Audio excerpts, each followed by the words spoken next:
Boa noite, queridos irmãos.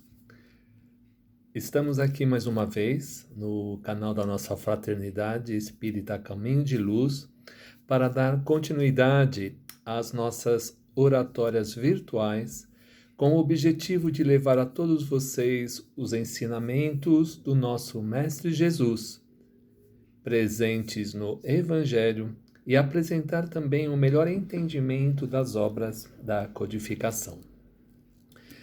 Lembramos que nós demos início ao atendimento presencial em nossa casa todas as terças-feiras, respeitando todos os protocolos de segurança, e para isso é necessário que se faça um agendamento prévio.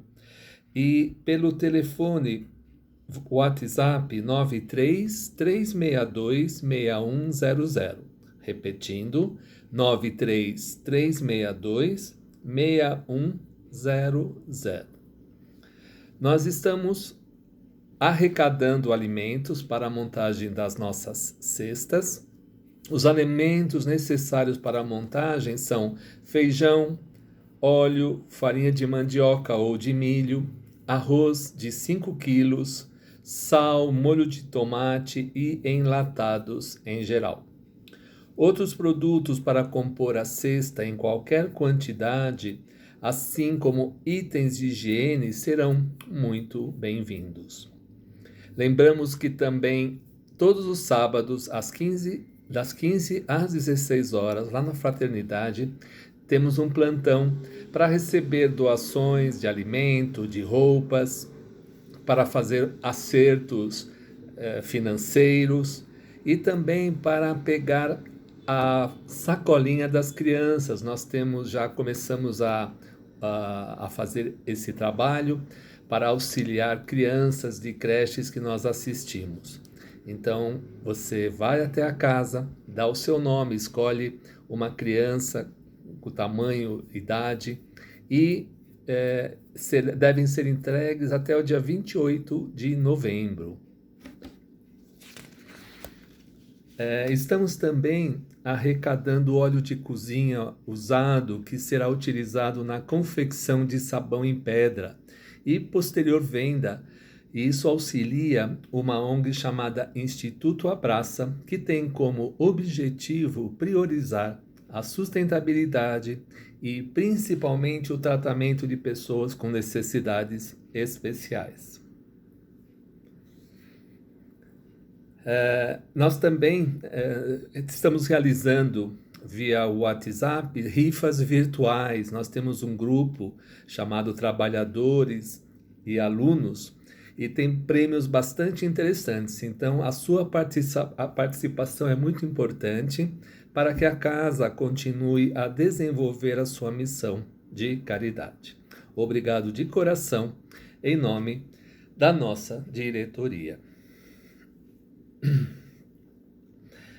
Vamos então nos preparar para a oratória desta noite, fechando os nossos olhos materiais, elevando o nosso pensamento a Deus Pai, que é o nosso Pai, e a Jesus, o nosso Mestre.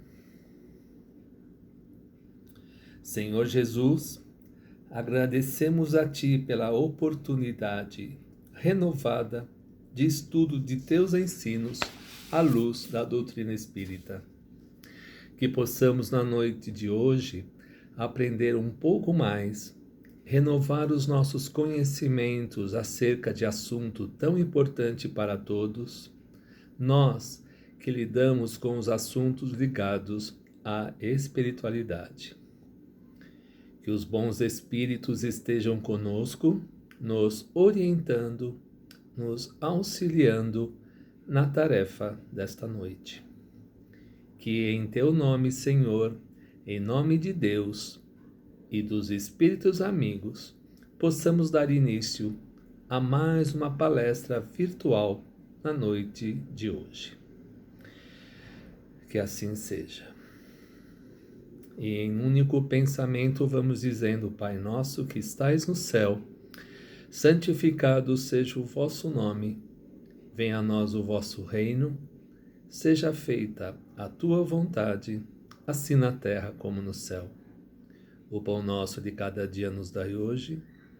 Perdoai, Pai, as nossas ofensas, assim como nós perdoamos a quem nos tem ofendido. E não nos deixeis cair em tentação, mas livrai-nos de todo e qualquer mal. Que assim seja, graças a Deus e graças a Jesus.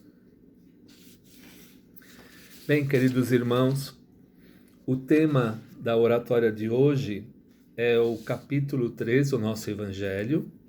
Há muitas moradas na casa de meu Pai, itens 1 e 2. Que não se turbe vosso coração. Credes em Deus, crede também em mim. Se assim não fosse, eu já vos teria dito, pois me vou para vos preparar o lugar. E após ter ido e vos preparado o lugar, eu voltarei, e vós retomarei para mim, a fim de que lá, onde eu estiver, vós estejais também. Isto está no Evangelho de João, no capítulo 14, itens 1 a 3. Bem, queridos irmãos, tais palavras, elas foram proferidas durante a última ceia de Jesus, antes do seu martírio e crucificação. Então, para celebrar a Páscoa judaica, Jesus reuniu seus discípulos para a ceia, conhecida depois como a Santa Ceia. E antes dela, Jesus lavou os pés de todos os seus discípulos para dar um exemplo, para mostrar a importância de servir, a importância da humildade. Depois, eles se sentaram à mesa para comer, e durante o jantar, Jesus explicou que iria ser traído nesta noite, iria partir. Mas como? Como ele comenta isso na frente de todos? Sabemos que Jesus possuía o dom da dupla vista, que é um fenômeno característico de espíritos superiores. E quando ele proferiu essa afirmação, todos começaram a se perguntar: quem serei eu? Serei eu? Serei eu? Não é? Mas ele não revelou o nome da pessoa que o trairia. Também na mesma situação, na mesma ocasião, na partilha do pão e do vinho, Jesus explicou que o pão simboliza o seu corpo e o vinho simboliza o seu sangue, que foi derramado por nós e nos uniu em uma nova aliança com Deus. Ele também instituiu a Santa Ceia para sempre lembrarmos o sacrifício que ele iria fazer na cruz. Todas essas passagens fazem parte do conjunto das derradeiras instruções que o Mestre prestou aos discípulos, cuja ênfase era despedir-se dos irmãos e irmãs que lhe compartilharam a existência durante os 3 anos em que pregou o seu Evangelho. E também firmar mais uma vez o seu amor e compaixão por toda a humanidade. Diante de todas essas palavras, diante de toda essa situação, os discípulos ficaram incrédulos. Será que a hora anunciada pelo Messias havia chegado? Sim, porque por vários momentos ele comentava em suas andanças para a cidade aqui, para a cidade ali, ele comentava que, apesar de todas as dificuldades, apesar de todas as perseguições que Jesus sofria, ele dizia: ainda não é chegada a minha hora. O compreensível sentimento de esperança presente na súplica de Jesus, segundo o registro de João, manifesta-se na forma de um apelo que solicita aos seus seguidores manterem a fé na assistência do Criador Supremo e também nele, o Messias Celestial. E voltando à nossa lição de hoje, não se turbe o vosso coração, não se turbe o vosso coração. Ou nós podemos dar como sinônimo, não se agite ou não se perturbe o vosso coração. Era um alento que Jesus fazia aos discípulos que se mostravam muito preocupados, porque Jesus já começava a se despedir e eles começaram a ficar preocupados. Será que realmente está chegando a hora de Jesus, a hora do seu desencarne? Então, se notava nessa situação uma preocupação grandiosa dos discípulos, dos companheiros de Jesus. Então diz-nos Jesus, mostrando-nos que além das fronteiras do mundo físico, nos aguardam a paz e a bem-aventurança, reservadas aos que observam a lei de Deus. O propósito desta situação do Mestre, sabedor de o quanto preocupa e atemoriza o homem, a ideia da própria morte, e como é grande a dor que sente aquele que se separa de um ente amado pelo desencarne, é nos aconselhar a serenidade e a resignação, pois o espírito vive sempre, ele é imortal, ainda que não o possamos ver. Na mesma citação dessa lição de hoje, Jesus fala: vou para vos preparar o lugar. E qual seria o sentido desta promessa de Jesus à humanidade? Jesus nos acena com uma pátria espiritual de paz e felicidade, sem as constrições e sofrimentos da terra. É o lugar reservado aos que vivem em consonância com a lei de Deus. Esse lugar de que nos fala o Mestre é a morada dos justos e não tem determinada localização geográfica, não, pois o universo ele é infinito, como infinito é o número de espíritos que o habitam. E nesta passagem, Cristo nos faz uma nova promessa. Ele diz: e após ter ido e vos preparado o lugar, eu voltarei e vos retomarei para mim, a fim de que lá onde eu estiver, vós estejais também. Então nós vemos assim nessa citação que ele promete, Jesus nos promete conduzir a um lugar onde com ele compartilharemos da felicidade plena que só os justos experimentam. Também no mesmo trecho ele diz: na casa de meu pai há muitas moradas. Bem, e o que Jesus quis dizer com essas palavras? Então vamos tentar juntos ir a um melhor entendimento. E a gente pode com certeza comentar o seguinte, que a casa do Pai é o nosso universo.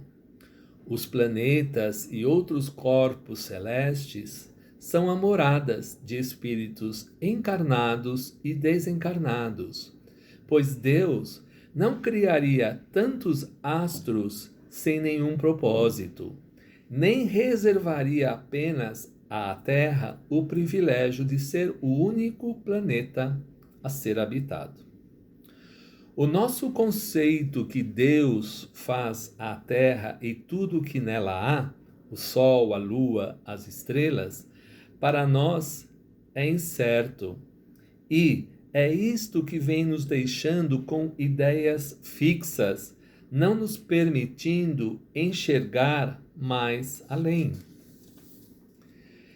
Esta visão é bastante egoísta e presunçosa. Não há como admitir, nos dias de hoje, que Deus tenha criado tudo para o gozo, contemplação e delícia do ser humano, que na verdade não passa de mais um dos seres da criação divina, cuja diferença para com os animais é ter o raciocínio contínuo. Entretanto, o homem mostra em algumas situações ser mais irracional que os próprios animais. Porém, para podermos nos situar, vejamos a grandeza do universo. Ao depararmos com a sua magnitude, chegaremos à conclusão da nossa extrema insignificância perante o mesmo. Perguntaríamos, dada a grandeza do cosmo com seus bilhões e bilhões de planetas, por que pensar que apenas a Terra teria vida? Não poderia Deus ter criado tantos planetas sem que tivessem alguma outra utilidade a não ser iluminar as nossas noites escuras? Tem que haver, forçosamente, dentro de um senso lógico, vidas em outros planetas. Para se ter uma ideia, somente a Via Láctea possui cerca de 6 bilhões de planetas semelhantes à Terra. E se há vida na Terra, por que não poderia haver nestes outros planetas semelhantes ao nosso? Não podemos fugir desta grande possibilidade de que possa haver vidas em outros planetas. Então vamos fazer aqui juntos uma suposição. Vamos supor que um homem... Nós já fomos à Lua. Algumas pessoas ainda não acreditam, mas temos provas científicas que sim, o homem já foi à Lua. Mas vamos supor, neste caso agora, que um homem seja colocado em um foguete e lançado a Marte. Marte, para quem não sabe, está se tornando o segundo planeta que queiram encontrar, que queira ser descoberto, que queiram mandar os seres humanos para lá. E aí vamos supor, ele desce lá e ele não vê vida humana alguma. Isso não quer dizer necessariamente que não há vida em Marte. O que podemos afirmar é que em Marte não há vida igual ou semelhante da Terra. Entenderam? Não há vida igual ou semelhante à Terra. Poderia ocorrer, talvez, que a vida em Marte ela não pudesse ser captada pelos nossos sentidos. Como, por exemplo, imaginem uma gota d'água. Nós não enxergamos a olho nu os micróbios que nela possam existir. Mas, se colocarmos esta gota diante de um potente microscópio, veremos uma infinidade de seres vivendo nesta gota. Ou seja, se tivermos um instrumento apropriado, poderíamos com certeza vislumbrar vida naquele planeta. Preocupado, estou falando de Allan Kardec, com esta questão, existe no Livro dos Espíritos, na questão número 55, a seguinte questão. Ele pergunta aos espíritos: todos os globos que circulam no espaço são habitados? A resposta: sim. E o homem da Terra está longe de ser, como acredita, o primeiro em inteligência, em bondade e perfeição. Vocês veem então. Todavia, há homens que se creem muito fortes, que imaginam que somente seu pequeno globo tem o privilégio de abrigar seres racionais. Não podemos deixar de verificar que se trata de orgulho e vaidade, não é mesmo? Julgam que Deus criou o universo só para eles. E por força da lei do progresso, à medida que o espírito completa o seu aprendizado no mundo, ele passa a habitar outro, e assim sucessivamente, evoluindo sem cessar, até que cheguem ao estado de espíritos puros. São outras tantas estações, em cada uma das quais se lhes deparam elementos de progresso, apropriados ao adiantamento que já conquistaram. As moradas da casa do Pai, expressão salientada por Jesus, é muito conhecida dos espíritos por representar um dos princípios da doutrina espírita. Tal ensinamento evangélico abrange a rigor 3 ordens de ideias. A primeira refere-se à pluralidade dos mundos habitados no universo. A segunda indica as regiões ou esferas vibracionais existentes no mundo espiritual, para onde iremos após o nosso desencarne.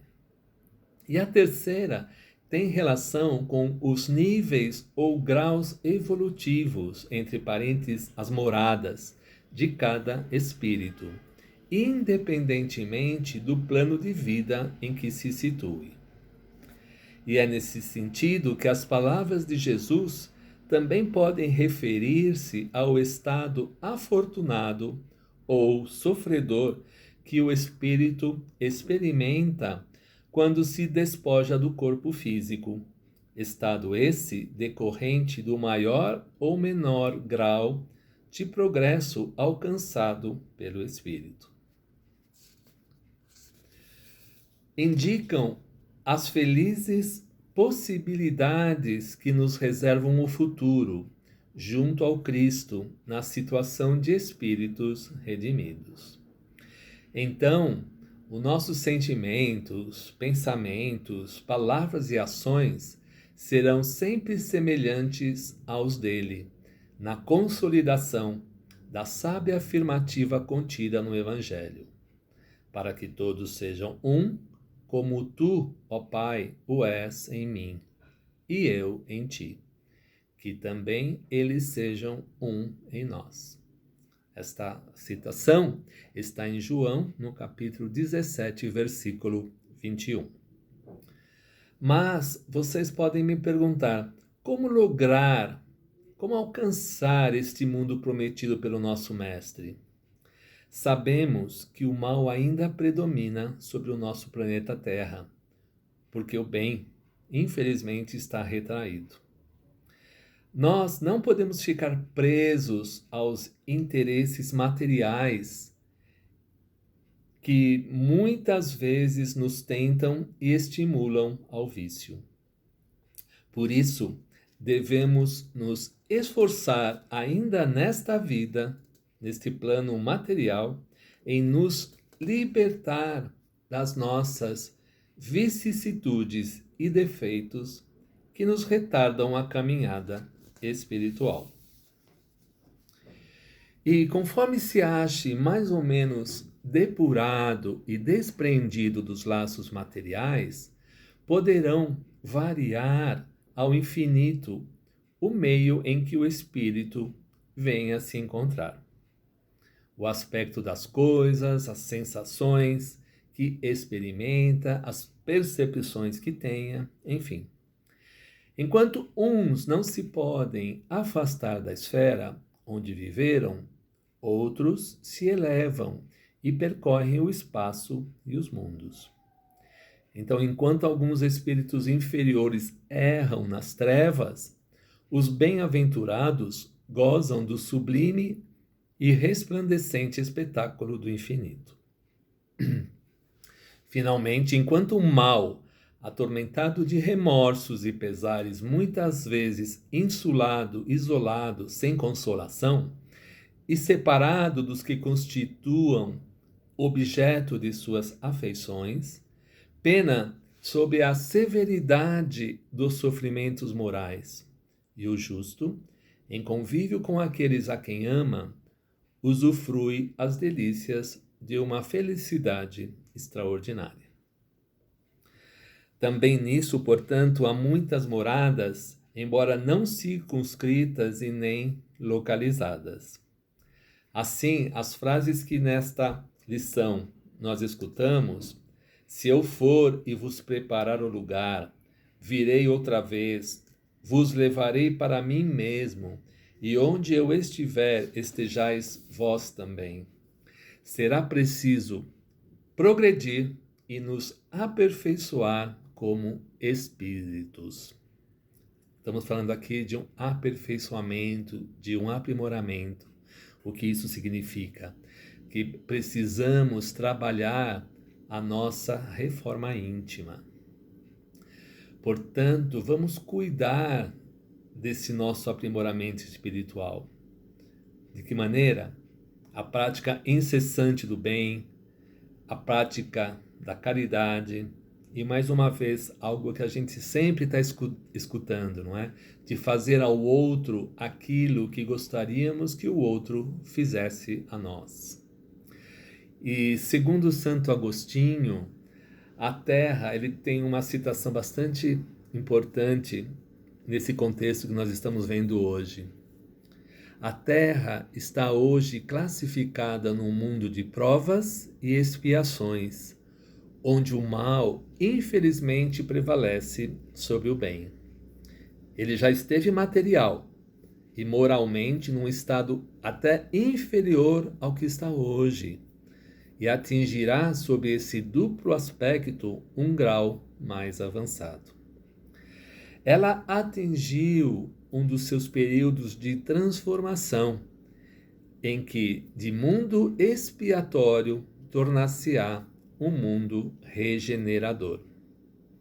Então os homens serão felizes, porque a lei de Deus nela reinará. Quando todos os homens de bem resolverem colocar em prática as suas virtudes, e quando isso for a qualidade da maioria dos habitantes aqui da Terra, o mal se esconderá com medo de ser visto. Assim, Deus nos reservará uma morada compatível e justa ao nosso esforço. Ele nos prepara o lugar, Deus nos prepara o lugar, mas só teremos acesso a Ele quando libertados de nossas imperfeições e purificados pelo amor. Nos reconheceremos com direito à morada celeste. Então, meus amigos, termino aqui a minha oratória. Que Deus nos abençoe e que Jesus nos proteja e ilumine, hoje e sempre. Que assim seja. Vamos às nossas vibrações importantes, né, nesse momento que a gente está passando. Então, queridos irmãos, vamos mais uma vez fechar os nossos olhos materiais, elevar o nosso pensamento a Deus, Pai, e a Jesus, que é o nosso Mestre. E nesse momento vamos vibrar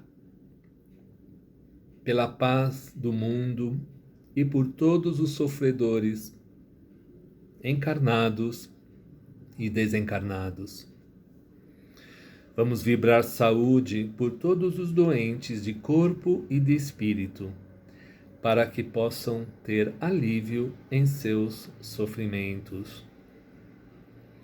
Vamos vibrar pelo nosso Brasil e pela ética dos nossos políticos e governantes. Vamos vibrar amor por nossas crianças, por nossos jovens e por todos os idosos que se encontram desamparados. Vamos vibrar esperança para que consigamos expandir o nosso Evangelho e pela confraternização entre todas as religiões. Vamos vibrar tolerância e harmonia pelo nosso local de trabalho, por nossos companheiros, vizinhos, amigos e inimigos. Vamos vibrar serenidade em nossos lares e sentimentos de reconciliação com todos os nossos familiares e parentes, pai, mãe, filhos, filhas, irmãos, irmãs e outros. Vamos vibrar pela união da Casa Fraternidade Espírita Caminho de Luz, de seus dirigentes e de todos os seus trabalhadores. E aproveitando o Evangelho desta noite, vamos pedir que os bons espíritos se encontrem sempre conosco para que a cada dia consigamos aprimorar-nos espiritualmente. E por fim vamos vibrar por nós mesmos, pois também somos necessitados. E assim vamos rogando aos bons espíritos que nos envolvam em muita paz, em muita luz, em muito amor. E neste ambiente de fraternidade, vamos agradecer a oportunidade que estamos recebendo por termos a doutrina em nosso coração. Vamos proferir em um único pensamento a oração da nossa querida Mãe Santíssima. Ave Maria, cheia de graça, o Senhor é convosco. Bendito sois vós entre as mulheres. Bendito é o fruto de vosso ventre, nasceu Jesus. Santa Maria, Mãe de Jesus, roga por nós, olha por nós, agora e na hora de nossa libertação. Que assim seja, graças a Deus e graças a Jesus. Queridos irmãos, obrigado pela atenção. Fiquem todos bem, uma boa noite a todos e até a próxima vez. Até logo.